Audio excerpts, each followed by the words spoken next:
Bonjour à tous et bienvenue dans ce nouvel épisode de Femmes de Lumière. Alors aujourd'hui, c'est un témoignage qui me touche beaucoup, auquel Christine va nous faire l'honneur de témoigner justement de son parcours de maman ayant un enfant autiste et comment ça s'est passé, comment elle a réussi à l'accompagner dans ce cheminement-là. Comment des fois il peut être bon aussi de se détacher un petit peu du corps médical pour accompagner mieux, en tout cas, ses enfants. Et comment faire en sorte, alors bien sûr, en fonction des degrés, des niveaux d'autisme, de particularité de vos enfants, etc. Mais comment on peut faire en sorte que, aujourd'hui, votre fils va mieux que jamais. Donc, merci beaucoup, Christine, d'être là. Ça me touche vraiment beaucoup. Merci beaucoup, Anne-Claire. Moi aussi, je suis très, très touchée d'être là avec vous. Et je vais me présenter. Donc, effectivement, je suis maman de 2 enfants. Un ado de 17 ans qui a un parcours classique, c'est-à-dire qu'actuellement, il est très, très ado. Il doit passer le bac dans quelques jours, mais il s'en fiche un peu. Et un deuxième, le petit Léo, que j'arrête pas d'appeler le petit, mais qui devient grand, parce qu'il a eu 11 ans il y a 2 jours. Et donc, c'est de lui dont il s'agit aujourd'hui, puisque il a la particularité, effectivement, d'avoir été diagnostiqué autiste à l'âge de 4 ans. Et nous avons eu un parcours au début très, très classique, on va dire, qui est, de par les échanges que j'ai eus avec d'autres parents, voilà, c'est très standard, c'est-à-dire qu'on voit que son enfant, il y a quelque chose qui, au niveau de son développement, cloche, mais sans pouvoir mettre un mot sur des mots. Le corps médical qui n'a pas de réponse aux questions. Donc, dans le cas de Léo, ça s'est traduit initialement par beaucoup de troubles physiques, en fait, au début. C'est-à-dire qu'il a arrêté de grandir et il a arrêté de grossir. Et il s'est mis à avoir beaucoup, beaucoup de troubles digestifs à l'âge de 6-7 mois et à être tout le temps malade, tout le temps des otites. Moi, j'étais très préoccupée par sa santé, on va dire, physique. Et puis, vers l'âge de 14 mois à peu près, il y avait un peu plus d'1 an, déjà, il faut savoir qu'il n'avait pas beaucoup de tonus musculaire. Il ne savait toujours pas marcher à 14 mois. Alors ça, c'était quelque chose qui m'interrogeait, mais dans ma famille, moi, j'ai marché à 18 mois, par exemple. Donc, on est des marcheurs un peu tardifs, donc ça me préoccupait. Mais je voyais bien que il ne se mettait pas à 4 pattes, il n'essayait pas de s'accrocher au barreau du lit. Voilà, que c'était quand même quelque chose qui était assez préoccupant. Il était très, très sage. Et puis, premier truc vraiment bizarre, c'est que donc, il s'est mis à faire un geste comme ça, qui s'appelle le flapping, en fait, qui est une des, on va dire, un des caractéristiques. Il y a beaucoup de personnes avec autisme qui ont des gestes comme ça très répétitifs, notamment celui-là avec les bras. Je ne sais pas pourquoi celui-là spécifiquement. Il y en a qui tournent en rond. Bon, lui, c'était ça. Mais moi, je ne savais pas du tout. Je ne connaissais rien du tout à l'autisme. Et pour moi, l'autiste, c'était un enfant qui ne parle pas, et puis c'est tout. Donc, évidemment, il ne parlait pas non plus. Mais donc, les médecins, par rapport à ces symptômes, notamment ce flapping, qui est quand même caractéristique de l'autisme, rien. Et puis moi, je faisais le tour pour ces problèmes digestifs, donc il a vu un certain nombre de personnes du corps médical. Et je suis restée là avec mes interrogations sans comprendre ce qu'il avait. Et plus on avançait dans l'âge, entre guillemets, plus je voyais que non seulement au niveau physique, il y avait un décalage, mais au niveau comportemental, il y avait un décalage avec les autres enfants. Bon, j'avais mon fils aîné aussi en comparaison, si je peux parler comme ça, où je voyais bien que ça n'allait pas. Mais bon, on piétinait, jusqu'à ce que je tombe sur une ostéopathe, bizarrement, qui recommandée par une amie, parce qu'il était tout prostré, il bougeait pas, il était comme ça toute la journée, replié sur lui-même, à faire des mouvements un peu comme ça, et à regarder les objets qui clignotent. Et plus ça avançait, plus il se refermait dans une bulle. En fait, c'est venu, mais très progressivement. C'est-à-dire qu'il est passé d'un statut de, entre guillemets, normal, problème physique, et puis une espèce de repli sur lui-même.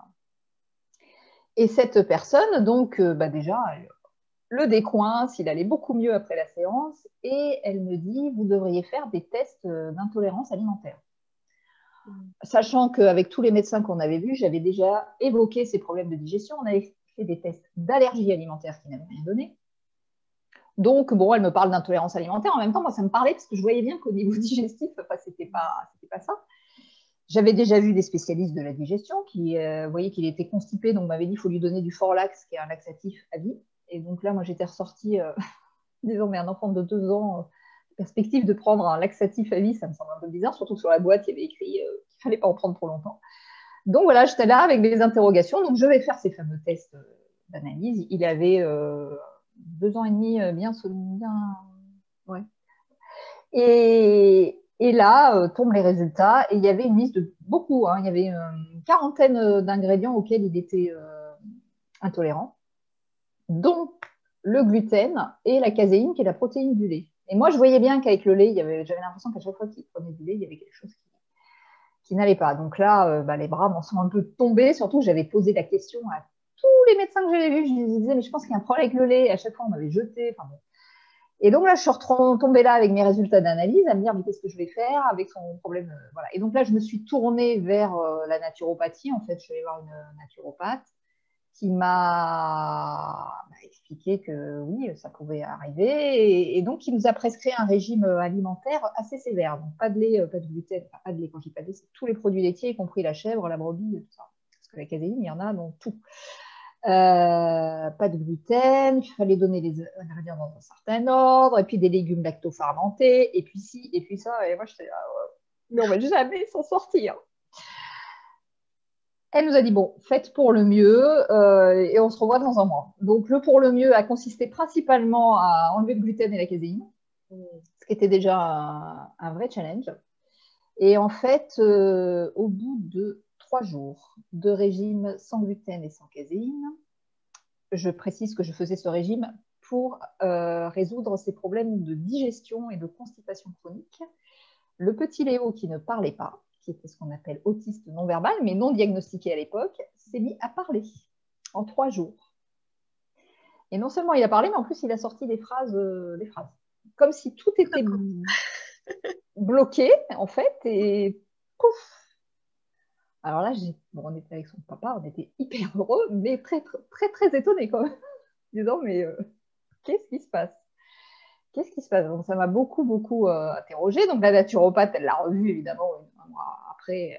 Elle a dit, ah ben, je pensais qu'on aurait des... Elle m'avait rien dit, hein. Elle n'avait pas dit, il va parler, il va se passer des trucs. Elle dit, moi-même, je suis vraiment étonnée qu'il y ait des résultats aussi rapides.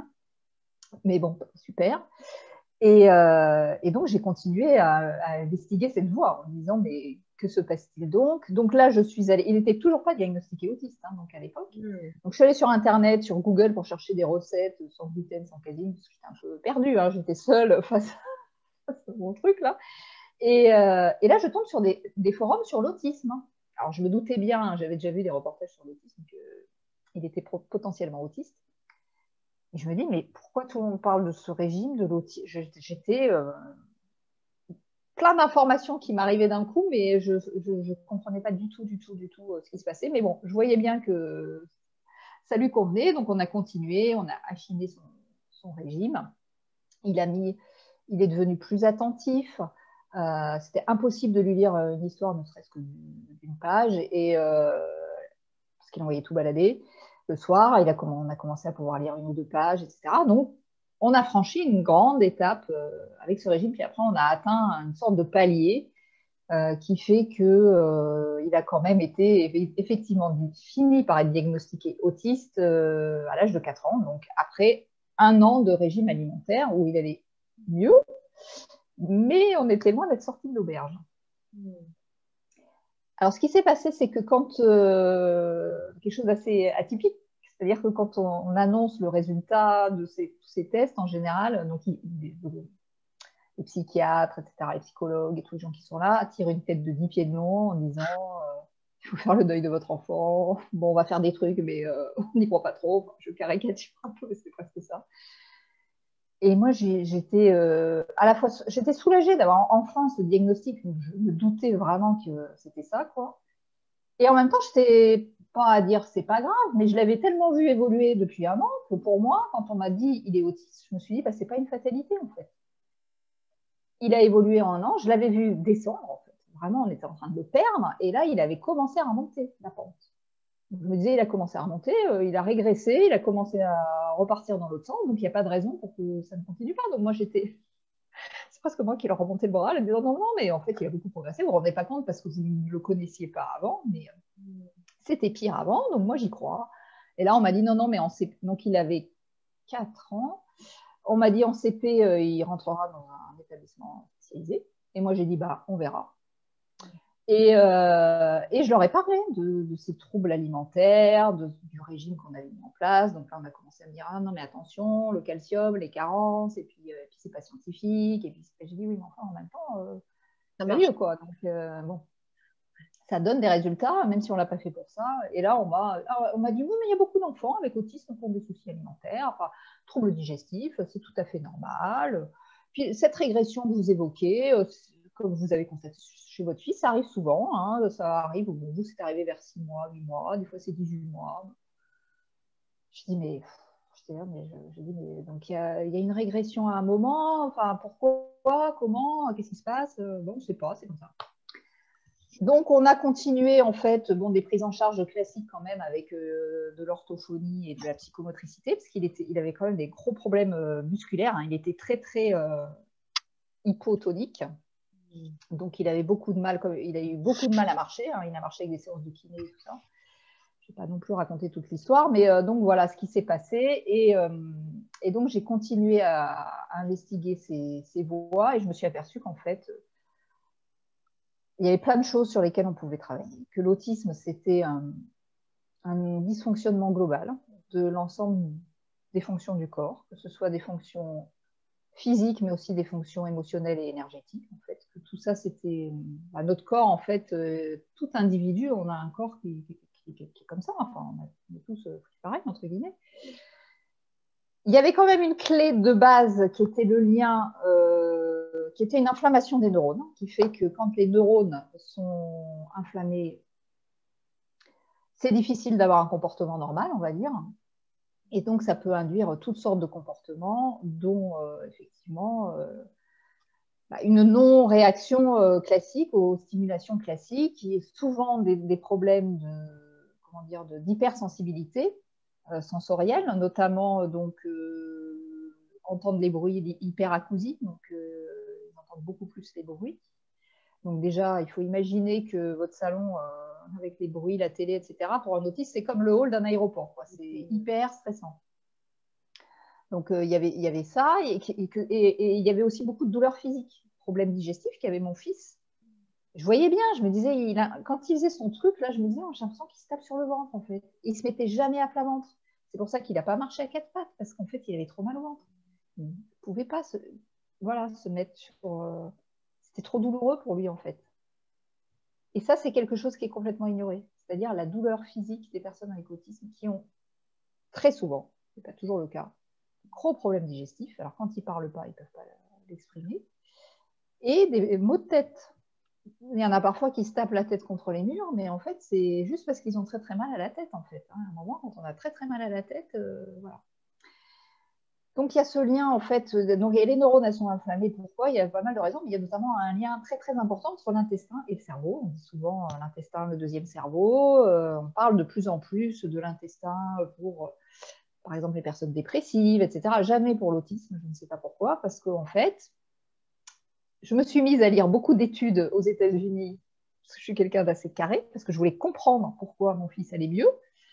Et je me suis aperçue que ce n'était pas le hasard, qu'il y avait un lien entre l'intestin et le cerveau, que souvent chez les personnes autistes, il y avait un déséquilibre au niveau de la flore intestinale, du microbiote, comme on dit, et que ce déséquilibre faisait, je la fais courte, mais qu'il y avait des ingrédients, notamment le fameux gluten et la fameuse caséine, qui étaient mal digérés. Et que dans le cas de ces personnes avec autisme, quand ils étaient mal digérés, ça remontait direct au cerveau et c'était comme s'ils prenaient de l'opium. Oh. Donc de la drogue. Donc déjà, il faut s'imaginer quelqu'un qui a mal à la tête, mal au ventre et qui a pris de l'opium. À partir de là, on peut se dire qu'il peut avoir certains troubles du comportement. Voilà. Donc mais c'est quand même une réalité pour beaucoup de personnes avec autisme, ce que je vous décris. C'est documenté par la science, cette histoire d'opium.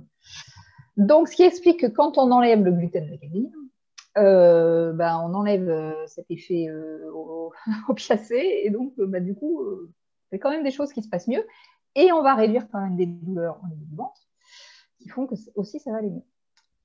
Après, le travail de reconstitution de la flore intestinale, c'est un travail qui est très long, il y a des probiotiques, après ça dépend, enfin, là, c'est quelque chose qu'il faut se faire accompagner par un médecin pour avoir un traitement ad hoc, on va dire, mais voilà, donc il y a ce premier axe, en fait, intestin-cerveau, qui pour moi est vraiment fondamental. Il y a un deuxième axe qui est lié aux émotions et au système nerveux central, c'est le stress, en fait, parce qu'ils sont vraiment, avec ces hyperacousies, etc., ils sont très, très sollicités en termes de stress, puis ces douleurs, enfin, tout ça.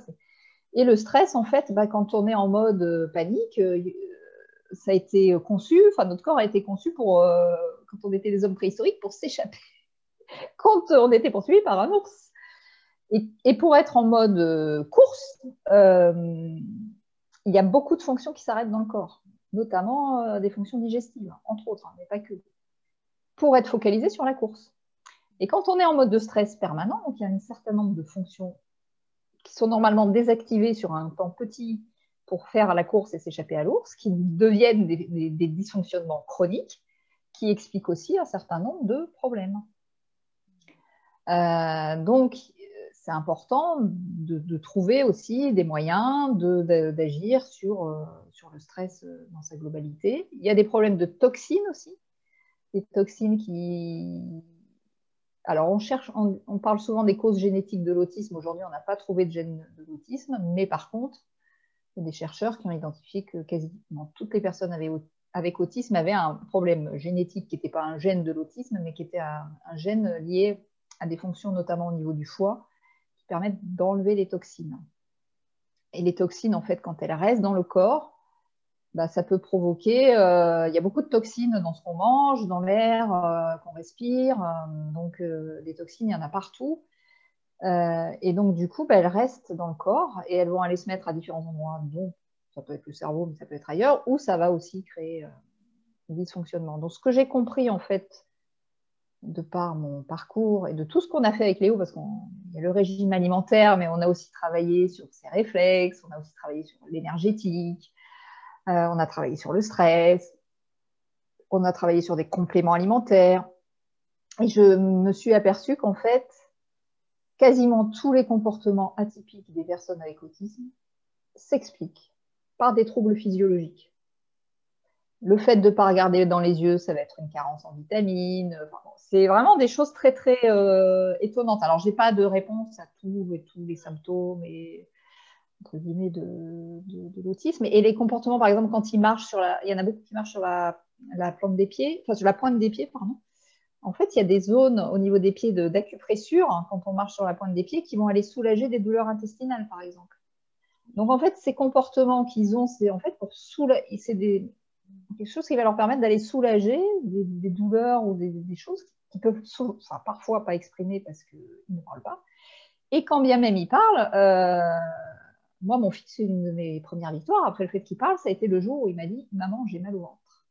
Et là, je me suis dit, c'est chouette, parce que ça veut dire qu'il y a des moments où il a plus mal au ventre et que maintenant, il peut faire la différence. Parce que quand on a tout le temps mal au ventre, comment savoir qu'on a mal au ventre? On ne peut pas le savoir. D'ailleurs, moi, je m'en suis aperçue, à titre personnel, un peu tout ce que j'ai fait avec mon fils, je l'ai fait sur moi aussi. Donc, j'ai arrêté de manger du gluten et de la caséine. Et je me suis aperçue, je pense que notamment, j'avais un sérieux problème avec la caséine, les produits laitiers. Et je me suis aperçue au bout de 3 semaines de ce régime qu'en fait, après les repas, je n'avais plus mal au ventre. Parce qu'en fait, j'avais tout le temps mal au ventre après les repas. Et voilà. Et là, je me suis dit, si moi, c'est comme ça. Et en fait, c'est l'absence de mal au ventre qui finalement me fait rendre compte qu'en fait, c'est devenu une habitude en fait pour moi. Voilà. Donc, quand c'est tout le temps, on s'en rend plus compte. Donc, c'est un peu ce qui se passe avec les personnes avec autisme. Donc, voilà. La première étape, ça a été vraiment de travailler le corps physique. Et après, j'ai eu d'autres approches. Je me suis formée en thérapie énergétique et holistique où j'ai appris des techniques pour gérer les énergies, mieux gérer le stress aussi, que j'ai appliqué évidemment avec Léo. Et voilà, il y a des techniques aussi comme la kinésiologie. Bon, ce n'est pas quelque chose que moi je pratique, mais qui peuvent être aussi d'une grande aide pour aller désancrer du corps, des vieilles émotions et tout ça. Donc, il y a en fait un panel de techniques énergétiques qui peuvent aussi aider grandement les personnes avec autisme. Et je me suis aussi aperçue qu'une des clés de notre succès, entre guillemets, ça a été que ça a été très, très dur, très compliqué. On a beaucoup souffert d'être seul parce que le corps médical nous disait, jusqu'à ce que je trouve ce fameux médecin qui m'a dit un jour, mais vous avez bien fait et qui nous a accompagnés. J'avais pas de médecin à qui parler, pas d'autres parents. Les associations de parents d'enfants avec autisme, ils sont très très loin de ce genre de démarche. Ils suivent ce qui est recommandé par la Haute Autorité de Santé. On ne peut pas leur en vouloir, hein, c'est leur job entre guillemets. Mais du coup, quand on arrive en disant pitralala, il y a des trucs à faire, on se fait un peu jeter, donc rejeter de tout le monde, à commencer par notre propre famille, qui, nous, quand on l'a mis au régime, on est passé pour des barjots. Hein. J'étais là, non mais attendez, il y a des résultats d'analyse. Alors quelques années après, quand ils ont vu le résultat, ils ont fini par admettre qu'il bon, y avait peut-être un truc. Donc complètement isolé. Donc ça, c'est quand même quelque chose qui est très, très, très dur. Mais il y a un truc qui a été que au fond de moi, en tant que maman, je l'avais vu régresser. Après, j'ai vu ce truc, elle a progressé, cette courbe qui repartait. Et j'ai toujours su qu'il irait mieux. Mais je n'en ai jamais douté. Alors justement, c'est vraiment ma première question parce que quand nos enfants vont pas bien, quel que soit le moment où on découvre soit une maladie, un dysfonctionnement ou quoi que ce soit, qui plus est, je pense en tant que maman, on culpabilise énormément de se dire mais qu'est-ce que j'ai pas fait, qu'est-ce que j'aurais dû faire, qu'est-ce qui s'est passé, est-ce que ça vient de moi, est-ce que j'ai transmis un truc merdique ou quoi que ce soit. Et justement, comment on se sent en tant que maman quand en plus les médecins ont une délicatesse extraordinaire, et qu'on vous dit, bah voilà, faites le deuil de votre enfant, ce que je trouve terrible. Enfin, je comprends pas comment c'est possible de te dire des mots pareils, alors que oui, il va pas très bien, mais pour le coup, on peut peut-être déjà essayer de faire quelque chose pour qu'il aille mieux avant de lui dire que, ben voilà, vous aurez plus d'enfants. Surtout vous qui aviez déjà un grand.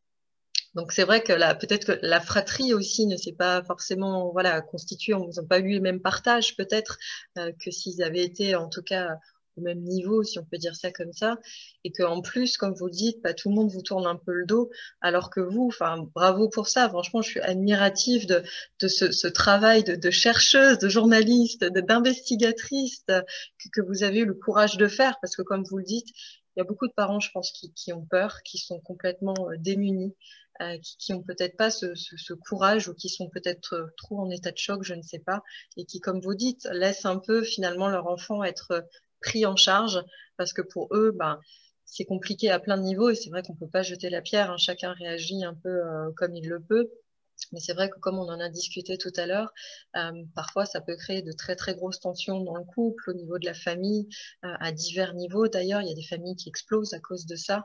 Il y a des enfants qui sont complètement coupés aussi de leur famille parce que du coup les parents ne sachant que faire et étant dans cette souffrance de l'enfant qui n'est pas normale, du coup le laisse vraiment prendre en charge. Alors comme on disait, avec des maisons d'accueil de jour, voire à l'hôpital parfois, voire dans des structures particulières, sans trop savoir finalement ce que ressent leur enfant. Alors, comme vous l'avez dit, c'est compliqué parce que c'est vrai que pour avoir côtoyé un certain temps un bout de chou aussi qui était autiste, ils ont des réactions des fois qu'on ne comprend pas. Alors je trouve ça génial ce que vous avez partagé et merci pour ça parce qu'effectivement, eux doivent savoir pourquoi ils le font ça, comme le fait de marcher sur la pointe des pieds, se taper les têtes contre un mur. Moi, je sais que je l'ai vu faire ça et j'étais dans cette incompréhension de mais pourquoi il se fait mal en fait?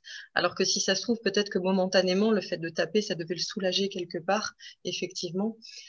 Parfois ils peuvent avoir une grande violence parce qu'ils sont énervés et d'autant plus, comme vous le disiez très justement, quand ils ne parlent pas. Et ça, c'est vrai que c'est très compliqué parce que en tant que maman, au début, dans tous les cas, on joue un peu devinette avec nos enfants, hein, parce que dans tous les Ça, cas, c'est ils sûr. mettent un certain temps à parler. euh, et il y a plein de choses qu'on ne sait pas, quand ils ont des otites, quand ils ont mal au ventre, quand ils ont ceci, quand ils ont cela, voilà, on joue un peu aux devinettes. C'est vrai que dans ce cas-là, quand ils grandissent, c'est que ils ne parlent toujours pas, que parfois ils ne marchent pas. C'est vrai que pour certains, déjà arriver à tenir leur tête droite sans que ça bascule d'un côté ou de l'autre, c'est un vrai challenge.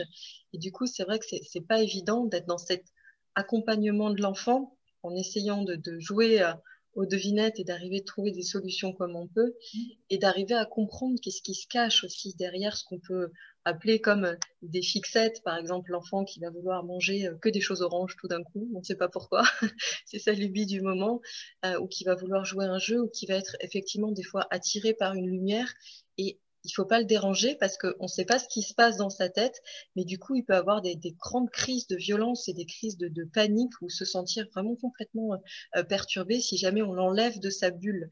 Et c'est vrai que c'est pas évident du coup à appréhender.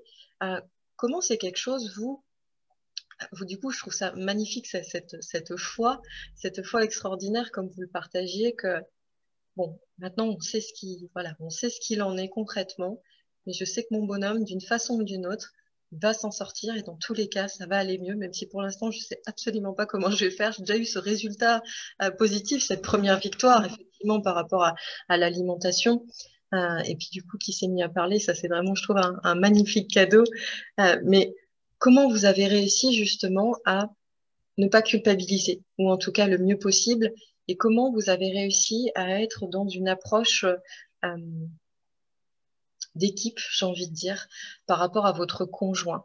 Je vous pose cette question vraiment par rapport aux parents, du coup, qui pourront nous regarder. Et puis, je fais un petit clin d'œil, on y reviendra après, mais vous avez écrit un livre voilà, dont je vous donnerai absolument le lien parce que ça peut être vraiment un premier pas où, du coup, Christine vous partage beaucoup d'outils de sa compréhension, de son parcours, etc. Mais voilà, comment au niveau, du coup, de la cellule familiale, que ce soit par rapport à votre conjoint ou par rapport à son grand frère, comment ça s'est passé pour que vous ayez réussi à, mine de rien, faire en sorte voilà, de garder une certaine harmonie et que tout le monde soit dans le dos de ce petit bout de chou pour l'aider à aller mieux avec beaucoup d'amour. Alors, la culpabilité, je m'en tirais en disant que j'en ai jamais eu, hein, parce que j'en ai eu déjà, la première que j'ai eue, c'est quand j'ai découvert qu'il avait un souci avec les produits laitiers.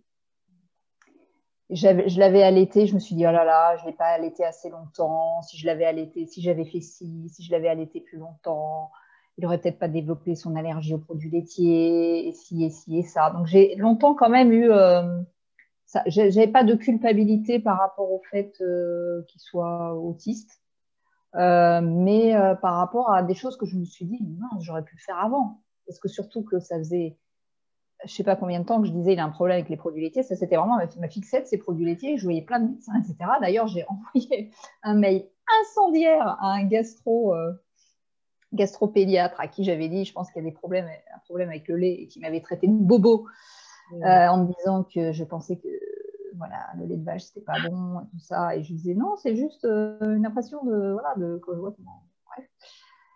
C'est assez drôle d'ailleurs cette histoire avec ce monsieur, parce que donc je lui en ai voulu beaucoup, parce que j'ai dit on a perdu 1 an et demi, 2 ans à cause de vous, hein, parce qu'on a découvert après. Et c'est assez drôle, parce que quelques années plus tard, il m'a envoyé un mail en me disant, en gros, je vous la fais, que j'avais raison, qu'il aurait dû mieux m'écouter, que quand même tout ce que je lui avais dit, ça l'avait bien marqué. Parce que depuis quand il voyait arriver des enfants qui avaient l'air de présenter un peu les mêmes symptômes, il s'orientait vers cette piste des intolérances alimentaires, notamment aux produits laitiers, et qu'il s'était aperçu qu'effectivement, c'était souvent le cas.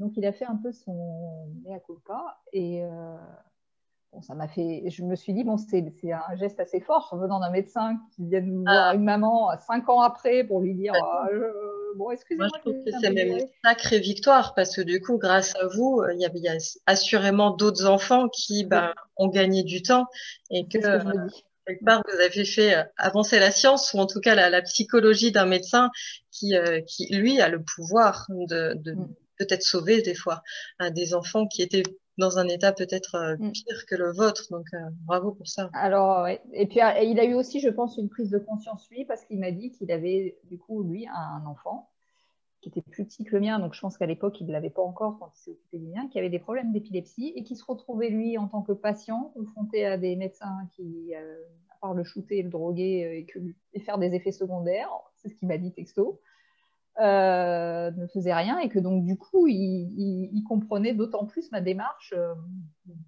Que voilà, parce qu'entre-temps, du coup, je lui ai envoyé Non, il a acheté mon premier livre qui était auto-publié, il l'a acheté, il l'a lu, et en plus, dans le livre, il en prend un peu pour son grade. Et il est revenu après en me disant, non, mais c'est là où il m'a parlé de son fils, etc., et qu'il comprenait à la fois ma colère et que lui, il était aujourd'hui dans cette position, en plus très, très bizarre, parce qu'il était lui-même médecin, quoi, et qu'il se sentait, même en tant que médecin, assez impuissant par rapport à l'épilepsie de son fils. Donc j'ai eu pas mal de culpabilité, et puis j'ai aussi analysé, il y a quand même des choses qui peuvent se passer pendant la grossesse, du stress, etc. Donc je me suis mise à refaire tout le film, à me dire, bon, ben si, et si, et si, et si, alors là, il ne serait pas passé ça. Donc j'ai eu cette période-là, et puis au bout d'un moment, je me suis dit, non, mais j'ai quand même fait tout ce que j'ai pu, quoi. J'ai vu tous 50 milliards de médecins, j'ai vu, voilà, ils m'ont tous dit que non, mais c'était normal, il allait évoluer. Donc au bout d'un moment, je me suis un peu sortie de cette culpabilité en me disant, franchement, j'ai vraiment fait tout ce que je pouvais, quoi. Et puis après, quand j'ai compris tous les mécanismes et tout ça, bon, alors, il y a eu cette histoire de lait où je m'en suis voulu, puis après j'ai compris que fatalement, même si je l'avais allaité 3 mois de plus, je pense que ça serait arrêté quand même. Donc, ça aurait peut-être décalé un peu le truc, mais ça n'aurait pas changé grand-chose. Donc ça a été un peu long hein, de se sortir de cette culpabilité. Après, au niveau familial, alors j'ai beaucoup de chance parce que j'ai un conjoint qui est très complémentaire à moi. C'est-à-dire que moi, j'étais vraiment dans la recherche scientifique. Et lui, il était plus dans la câlinologie, si je peux utiliser ce mot-là, c'est-à-dire que lui, il a maintenu un lien, jamais il a lâché l'affaire. C'est-à-dire que tous les soirs, avec mon fils aîné, il se mettait sur notre lit, tous les trois, et il faisait des séances de guillis et de chatouille. Et ça a continué, alors que Léo, à un moment, à mon avis, le fait d'être touché, tout ça, c'est pas trop son truc. Et dès qu'on le mettait, il se retrouvait à plat ventre, il hurlait. Mais du coup, ça a permis de maintenir le lien avec son frère, qui est plus grand, hein, qui a 6 ans de plus que lui, et le papa, et voilà. Et donc, ça a maintenu ce. Et après, j'ai lu un livre qui s'appelle La méthode Sunrise, justement une méthode qui va un peu dans accompagner l'enfant, etc. Et quand je l'ai lu, j'ai dit à mon conjoint, j'ai dit, mais en fait, tu as fait la méthode Sunrise sans le savoir, je crois. Et ça a été en fait un pendant qui était différent de ma recherche à moi, mais qui était complémentaire et je pense assez fondamental en fait dans le truc. Et après, on a quand même été porté, on a été porté par le fait, et la chance qu'on a eue, alors après, c'est pas de la chance, c'est aussi un peu de détermination, sur le fait qu'il a quand même eu beaucoup de périodes d'évolution positive. Ça nous a maintenus en fait dans ce truc de se dire il va aller mieux. Après, mon conjoint, à des moments, il était, par rapport à mes recherches, il était un peu largué, mais il m'a toujours fait confiance. Et lui, il continuait ses trucs à lui. Et voilà. Et du coup, ça a maintenu un certain équilibre. Mais bon, je pense qu'on a eu une espèce de chance d'être la bonne, entre guillemets, c'est la bonne famille, mais enfin une famille qui avait la capacité de gérer ça. Et d'autant plus de gérer que vraiment, à un moment, on se sent vraiment isolé. Parce que les amis, entre guillemets, aussi, quand il y a un enfant avec handicap, surtout quand on ne sait même pas ce qu'il a, après, il téléphone plus trop souvent pour avoir des nouvelles, parce que pour entendre dire, bah non, bah, il va pas bien, il a encore régressé, on ne sait pas ce qu'il a, et il préfère pas trop. Voilà. Donc, il y a une espèce d'isolement qui se crée, la famille qui ne comprend pas, les médecins qui nous jettent, donc ça aurait pu exploser en un vol. Hein. Ça ne l'a pas fait. Voilà. Après, on est tous très différents, donc j'ai pas de recette miracle par rapport à ça. Moi, je me suis aperçue après, je me suis vraiment posé beaucoup de questions sur, avec le recul, mais comment j'ai fait pour tenir quoi. Comment j'ai jamais lâché l'affaire. Je me suis dit, mais on est dans un espèce de, comment dire, de stress en fait. Hein. Après, j'ai fait une sorte de burn-out hein, quand même. Au moment quand il a été mieux, j'ai eu un passage à vide qui a duré quasiment 2 ans quand même. Donc voilà, c'est aussi la difficulté, c'est d'arriver à bien gérer entre soi, son enfant, le conjoint, tout ça, c'est un équilibre très, très compliqué. Et voilà, et après, je m'intéresse depuis quelques temps à l'astrologie. Et je me suis aperçue que dans mon thème astral, j'avais quelques caractéristiques qui faisaient que j'avais tenu le choc. Voilà, donc c'est aussi, voilà, chacun est comme il est, et moi j'ai géré le truc à ma manière, hein, donc avec ce que je suis, et je pense que tout le monde fait ça.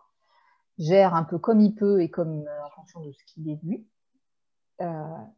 Après, je pense qu'il y a quand même quelque chose qui est général et qui concerne tout le monde, c'est ce qui entoure l'autisme, c'est-à-dire de se dire que c'est très compliqué, qu'il n'y a pas grand-chose à faire, que ça va être long, que votre enfant peut-être il va jamais parler, que donc moi qui n'irai jamais en CP, hein, il a fini par aller en CP en milieu ordinaire et là il rentre en 6e, toujours en milieu ordinaire et il cartonne à l'école. Donc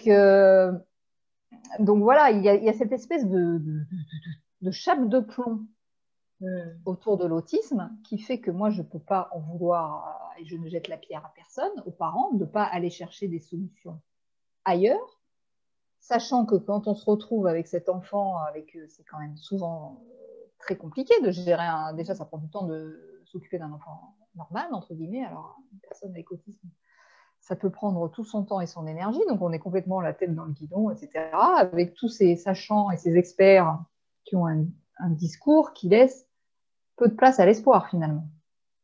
Donc on est un peu conditionné malgré nous. Et la prise de parole de parents qui ont eu des résultats comme moi j'en ai, parce que heureusement je ne suis pas la seule,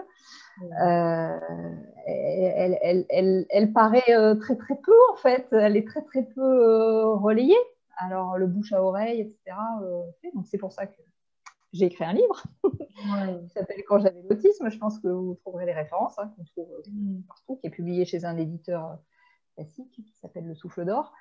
C'est pour ça que j'ai écrit le livre aussi, pour vraiment partager le détail de ce qu'on a vécu et des pistes potentielles pour les parents, parce que je me dis qu'aujourd'hui, nous, on a eu la chance que Léo progresse quand même et que beaucoup de thérapies qu'on a mis en place ont donné des résultats plus ou moins spectaculaires, mais quand même des résultats.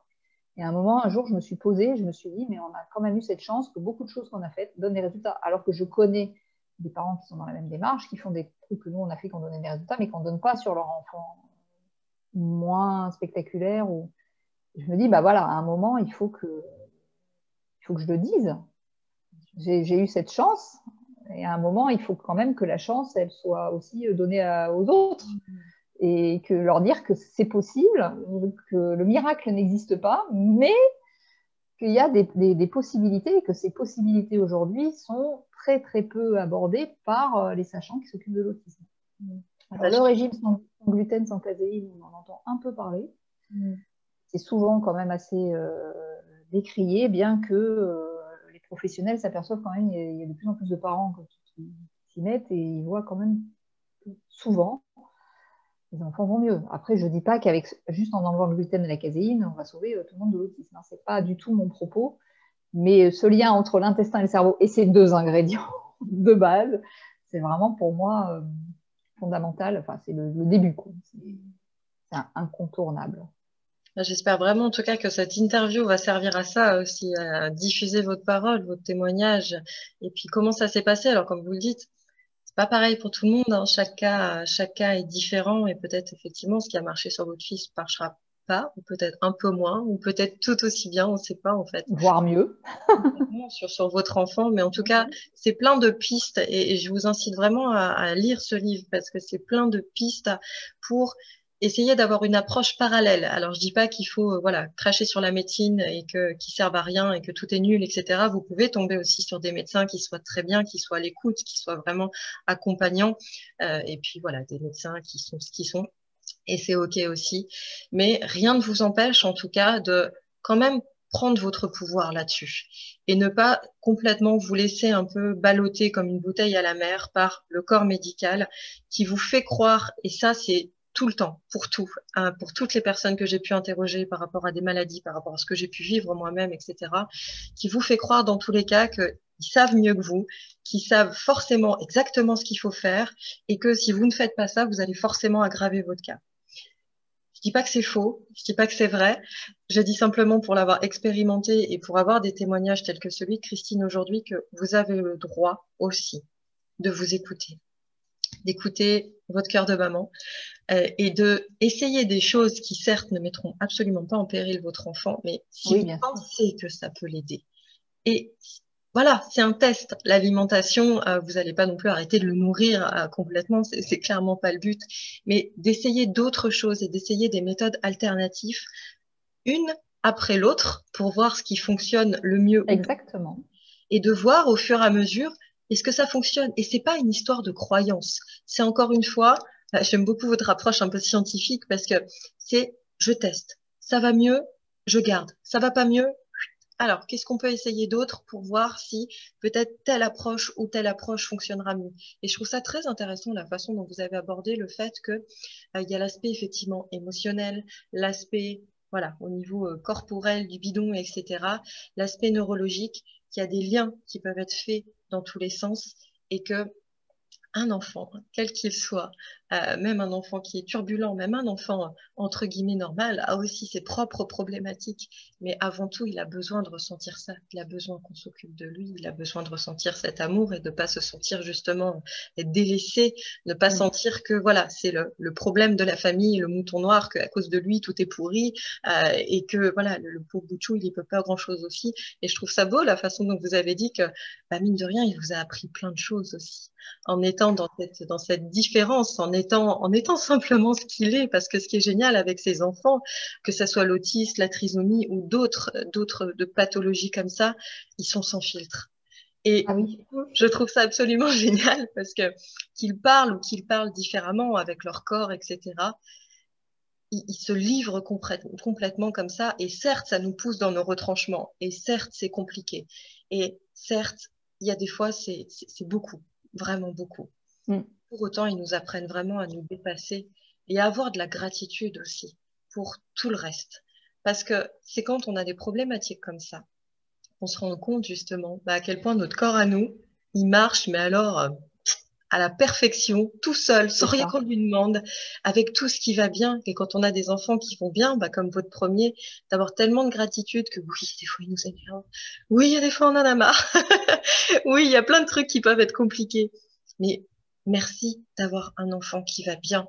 Et merci d'avoir un enfant aussi qui est venu avec un autre message, peut-être, dans ce monde-là, nous apprendre autre chose, nous apprendre des trucs sur nous aussi. Parce que je comprends complètement que voilà, vous ayez une période à vide, une période où vous avez besoin aussi de vous reconstruire et de vous occuper de vous. Parce que je sais qu'en tant que maman, déjà, on a tendance à faire ça, hein. On a tendance à s'oublier et à toujours penser à nos enfants en premier, puis alors Ça. vous passez en dernier sur la liste. Mais en plus, quand voilà, on a un enfant qui demande plus d'énergie, qui demande plus de préoccupation, etc., je peux comprendre complètement que voilà, ça soit encore amplifié. Et donc, bah, comment finalement on revient à soi, on se reconnecte à l'essentiel aussi, parce que vous le disiez que voilà, ça a été une période d'isolement, mais du coup, c'est vrai que ça permet aussi de se recentrer sur soi, sur son noyau familial, sur sa famille, sur son bout de chou, sur soi. Et pour ça, je trouve ça vraiment très beau. Donc, merci de partager ça aussi. Bah, je disais, j'ai toujours dit que quand on a été confinés l'année dernière, nous, on était prêts. Hein. Confinement, alors là, mais aucun problème, on a l'habitude. Donc non, mais c'est vrai que bon, on rigole, mais c'est pas toujours très, très drôle à vivre. Mais c'est vrai qu'il y a quand même quelque chose qui est. Enfin, si je peux donner un conseil aux parents qui nous écoutent, c'est se dire déjà l'amour, c'est important, c'est une énergie fondamentale et l'énergie quand même dans les processus de. Alors, si j'emploie guérison et autisme, on va me sauter dessus, mais enfin dans les processus quand même. Voilà, c'est quand même très très important. C'est même le pilier numéro un avant même le gluten et la caséine. Écoutez-vous, moi c'est l'instinct maternel, hein. J'ai fonctionné à l'instinct. Hein. Alors après j'ai rationalisé parce que j'ai un passé en fait dans marketing, publicité, communication où je pilotais des statisticiens. Donc j'avais l'habitude de faire des tableaux Excel avec ça donne ça, ça donne ça, ça donne ça, des processus d'optimisation. Donc j'ai fait pareil. Je me suis rendu compte en fait tout mon parcours m'avait servi professionnel, le fait de parler couramment anglais, etc., ça m'avait été hyper utile. Donc j'ai fait effectivement des trucs en me disant ça marche, ça marche pas. Jamais testé deux trucs en même temps pour savoir ce qui est efficace. Et j'ai toujours procédé comme ça. C'est aussi ce qui nous a permis d'avancer en éliminant les trucs qui ne fonctionnaient pas et en sachant ce qui ne fonctionne pas. Parce que si on fait trois trucs à la fois, on ne sait pas si ça marche, lequel marche. Ça se trouve, il y en a deux qui coûtent super cher en plus et qui ne servent à rien. Donc, Donc voilà, et surtout reprendre le pouvoir, quoi. C'est ça dont il est question. C'est de se dire finalement, notre santé, la vie, elle est ce qu'on en fait, hein. C'est pas... Donc, il y a une solution qui consiste à se laisser... c'est pas un jugement, hein, ce que je dis, mais il y a une option qui consiste à se laisser porter parce qu'à un moment, on a autre chose et ça peut évoluer, hein, aussi, de se laisser porter par les sachants et les autorités qui vous disent bah, c'est comme ça va passer comme ça, et voilà nous ce qu'on vous propose, et on rentre dans ça, mais on peut en sortir aussi. J'ai l'exemple d'une maman que je connais qui a sorti son fils à 30 ans d'un institut après 20 ans à se faire shooter aux médicaments grâce à l'utilisation de l'huile de CBD. Entre autres, et d'un régime alimentaire, qui a métamorphosé son fils alors qu'il avait 30 ans, et qu'au bout d'un moment, l'Institut lui a dit « mais on ne peut plus rien faire pour vous, parce que nous, tout ce qu'on sait faire, entre guillemets, c'est les shooter, quoi. » Donc, elle l'a récupéré chez elle. Donc, c'est toujours possible. À un moment, il y a des prises de conscience, et c'est jamais perdu. Preuve en est que cet enfant, adulte de 30 ans, alors, il n'est pas sorti de l'autisme, mais il va quand même beaucoup mieux qu'il n'allait à un moment, parce que la maman n'a jamais lâché l'affaire. Même si elle n'avait plus la main avec son fils, elle a continué à chercher des solutions. C'est pas évident hein, quand on perd la main, parce que on n'est plus, voilà. Donc, essayer de garder la main quand même un maximum, quoi. Donc, il y a cette option de se laisser porter. Et il y a l'autre option de se dire, c'est moi qui décide, j'ai le pouvoir. Les médecins, ils ont aussi leurs compétences, ils ont aussi leurs limites. Ils sont dans quelque chose qui est écrit, souvent parfois un peu trop gravé dans le marbre. Et puis, il y a d'autres possibilités. Et plus on avance, plus on se rend compte que le corps, c'est quand même des mécanismes assez complexes, mais néanmoins, quand on en prend soin, il peut se passer vraiment des transformations profondes, que ce soit pour l'autisme ou d'autres pathologie, entre guillemets, hein, c'est pas spécifique à l'autisme. Et voilà, et ce que je trouve vraiment important, c'est de se dire, voilà, qu'est-ce que je veux? Est-ce que ce qui me convient le mieux, c'est de me laisser porter parce qu'aujourd'hui, c'est ce qui me va le mieux? Ou est-ce qu'à un moment, j'ai une petite voix qui me dit, il y a peut-être autre chose, j'ai entendu parler, j'ai lu ce livre, j'ai entendu une interview, j'ai entendu ci, j'ai entendu ça.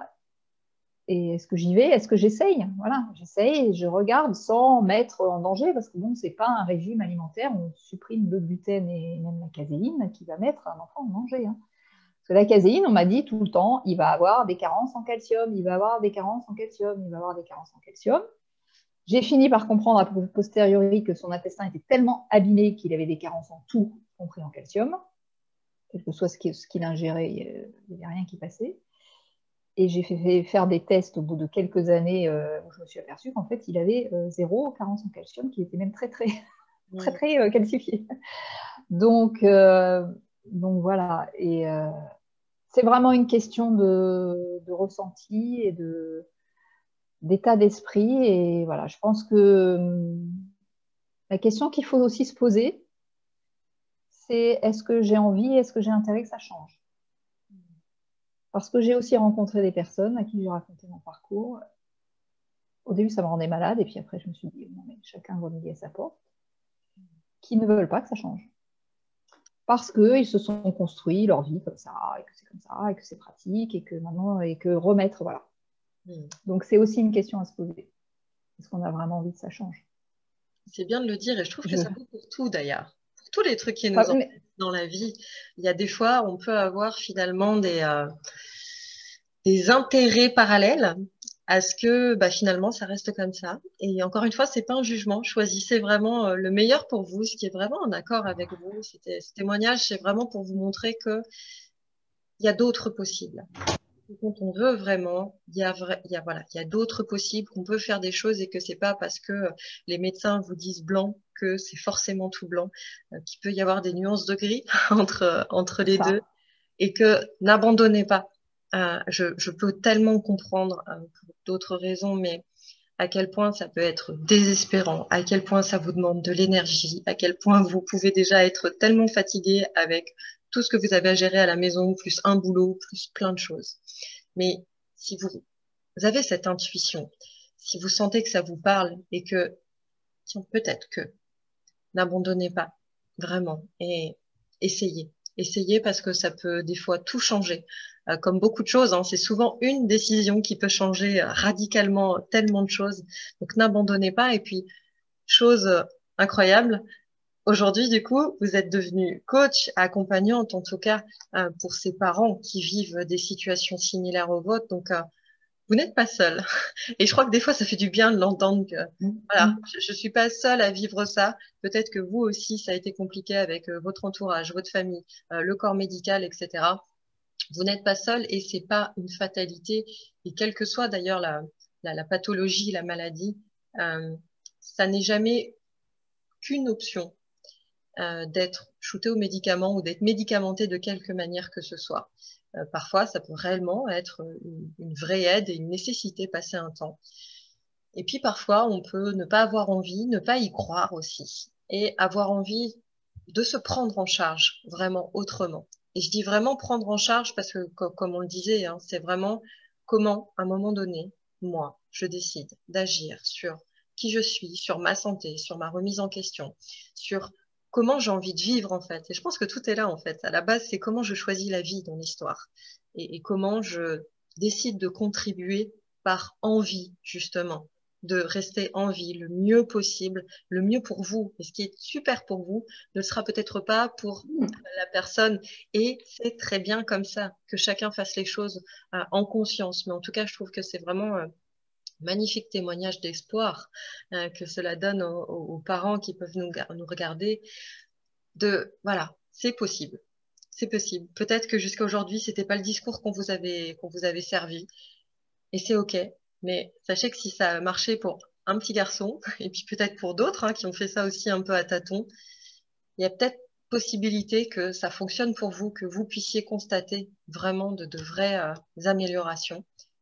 Et Christine est là pour vous accompagner. Alors, je mettrai tous les liens en dessous de la vidéo, que ça soit le livre, que ça soit le site de Christine, ou voilà, que vous puissiez la contacter rapidement, ne serait-ce que pour échanger, ou si vous le souhaitez, effectivement, pour être accompagné, parce que des fois c'est lourd, et puis d'avoir une main tendue qui marche à côté de nous, ça fait sacrément du bien. Donc, vraiment pour tout ça.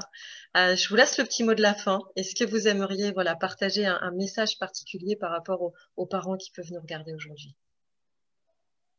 Oui, j'ai envie de dire, parce que on dit souvent oui, mais on donne de l'espoir alors qu'il n'y en a pas forcément, c'est pas très très bien. Mais moi j'ai envie de dire que l'espoir, enfin moi c'est le moteur qui m'a fait avancer.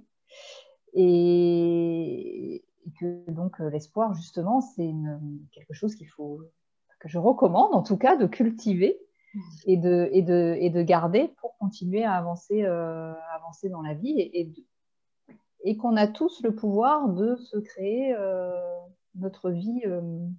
On a tous le pouvoir de se créer notre vie. Et que s'il y a des choses qui ne nous conviennent pas aujourd'hui, on peut les changer, quelles que soient ces choses-là. Mais c'est valable pour beaucoup de choses. Bon, là, je parle de l'autisme, et que donc, si vous avez envie, allez-y, écoutez-vous. Voilà. Tout est possible, en fait, quand on y croit. C'est ça, en fait. Commencer par y croire. L'espoir est à consommer sans modération et que bien souvent, il faut commencer par y croire pour voir les choses se manifester et non l'inverse. Quoique là, pour le coup, vous avez un exemple parfait de choses qui a fonctionné. Donc, si ça peut vous donner, en tout cas, suffisamment de boost, suffisamment de preuves, entre guillemets, pour vous montrer que ça fonctionne. Donc, vous avez cette possibilité d'y croire. Et encore une fois, ça part effectivement de la décision que vous prenez. On peut des fois percevoir dans la vie tout ce qui nous arrive comme un tsunami, comme des choses qui sont là juste pour nous embêter, pour nous pourrir la vie, et on comprend pas parce qu'on trouve ça trop injuste, et que pourquoi nous, et qu'il y a des fois on constate, on peut avoir de la peine, ou voilà, pour les autres, on se dit, oh les pauvres, ceci, cela, et puis un jour ça tombe sur nous, et puis on se dit que là vraiment on a vraiment trop pas de bol. Mais on peut aussi décider le fait d'en faire une chance, d'en faire quelque chose qui soit constructif, de faire un vrai apprentissage, parce que je pense que vous, comme toute la famille et comme toutes les personnes qui ont été touchées à un moment donné par la maladie ou par une pathologie quelle qu'elle soit, ça fait grandir, assurément. On apprend beaucoup de choses sur la vie, sur soi. Et c'est tellement important. Donc, à vous de faire vos choix aussi, pour le coup. C'est ça. Ben, nous, aujourd'hui, on est on a énormément de gratitude, en fait, pour ce qui nous est arrivé. C'est vrai qu'au début, on se l'est pris un peu boum, comme pas logique, hein. Et aujourd'hui, on a tellement évolué, mais un truc de fou, quoi. Il nous a fait tellement évoluer, cet enfant, sur tout, quoi. Toute notre manière de voir la vie. Et justement, aujourd'hui, on est beaucoup plus autonome, beaucoup plus conscient de nos capacités, en fait. On a tous d'énormes capacités. Et moi, il y a 10 ans, 11 ans, puisqu'il a 11 ans maintenant, j'étais à milieu de m'imaginer tout ça. J'étais dans un schéma où j'écoutais ce que me disaient les médecins. Voilà, enfin, je suis quelqu'un d'assez curieux, donc je me posais quelques questions, mais ça roulait, quoi. Pourquoi changer? Eh bien, il est arrivé et tout a changé. Et j'en suis ravie. À préciser qu'aujourd'hui, donc Léo a 11 ans, il rentre en Oui, 6e, il oui, va mieux que jamais, il a appris à faire oui. du vélo, il a plein de copains, il est heureux dans sa vie. Et rien que pour ça, je trouve que vraiment bravo. Enfin, moi, j'ai énormément d'admiration. Donc, merci. Et il fait du théâtre pour un ancien autiste non-verbal et il cartonne. La prof, elle hallucine Ouais. quand on lui raconte son parcours. Alors, elle voit bien que des fois, il y a des trucs, mais elle est bluffée, quoi. Et Ouais. il veut devenir acteur. Mais il a bien Il raison. adore ça. Et c'est Ouais, une sacrée voilà. leçon de vie. Donc vraiment, merci beaucoup Christine pour ce partage en toute authenticité, en toute vulnérabilité avec votre cœur de maman, avec votre esprit scientifique aussi. Et On va cette voir les deux. d'espoir, mais complètement, et cette dose d'espoir que vous donnez et de faire avancer la science aussi, quelque part, je trouve, pour voilà, toutes ces personnes, ces familles qui peuvent être parfois un peu démunies, pour ces enfants qui viennent assurément avec un message lourd mais un message magnifique aussi, euh, voilà, par rapport à ce qu'ils sont venus faire sur Terre avec nous. Donc vraiment, merci du fond du cœur pour ça. Je suis vraiment très touchée de cette interview et que vous ayez accepté mon invitation. Donc merci beaucoup du fond du cœur. Merci, merci Anne-Claire, et j'espère que ça pourra m'avoir laissé m'exprimer sur ce sujet qui me tient vraiment à cœur, et voilà, j'espère que ça pourra aider, donner des pistes à des familles qui sont concernées par ce sujet-là ou d'autres sujets liés au handicap en Complètement. général. Merci J'espère beaucoup. que, avec le cœur, j'espère que ça vous aura inspiré, j'espère que ça vous aura donné des pistes. Encore une fois, j'insiste, mais n'hésitez pas à contacter Christine ou d'ailleurs à acheter également son livre. Je mettrai vraiment tous les liens sous la vidéo pour que vous puissiez avoir un accès direct parce que je pense que c'est vraiment important que vous ne restiez pas seul, que vous ne restiez pas dans quelque chose qui soit de l'ordre de la fatalité et que voilà, vous gardiez espoir. Je crois que ce sera vraiment le mot de la vidéo, de garder espoir, de maintenir cette belle vie-là. Donc, merci à vous d'avoir été avec nous pendant cette interview, pendant ces beaux partages. N'hésitez pas à liker, commenter, partager cette vidéo et puis vous abonner pour que je puisse de nouveau vous partager de magnifiques témoignages et de magnifiques interviews. Je vous souhaite une magnifique journée à tous et à très bientôt.